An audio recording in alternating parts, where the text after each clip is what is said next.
His life of vacations and yacht trips as a multimillionaire came to an abrupt end after his scheme was uncovered.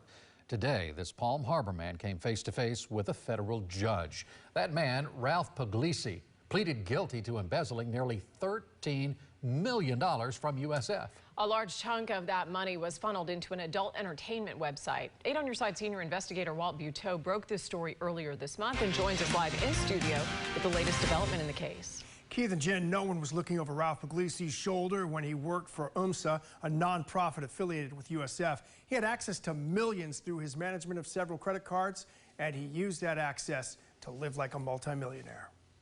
Mr. Puglisi, after the half-hour hearing, 59-year-old Ralph Puglisi did not respond to questions, including why he sent millions to the adult website mygirlfund.com.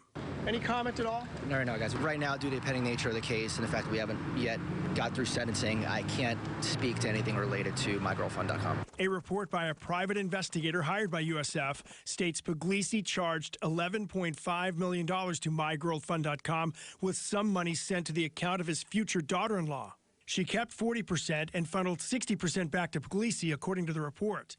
The plea agreement says the defendant laundered more than $1.3 million through that arrangement. Puglisi admitted in court to taking nearly $13 million from USF, but it's only one check for $18,000 that's behind the single count.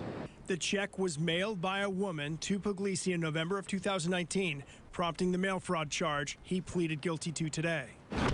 Court documents indicate the 6-year-long scheme was not uncovered until last fall, with Puglisi also spending money on home renovations, travel, and chartered yachts, covering up the charges with false journal entries.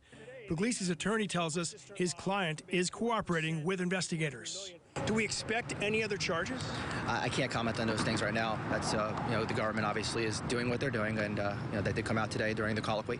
But at this point in time, I can't make any statements as relation to any other charges or anything like that. Puglisi agreed to pay restitution and faces up to 20 years in prison plus a fine. His sentencing date was not set today, but a hearing on his case was scheduled for November.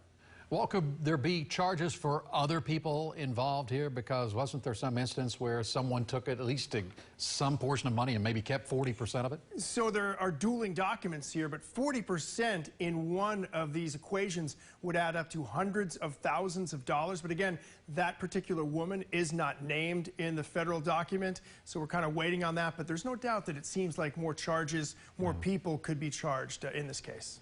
All right. Thank you, Walt. Well, if you get a letter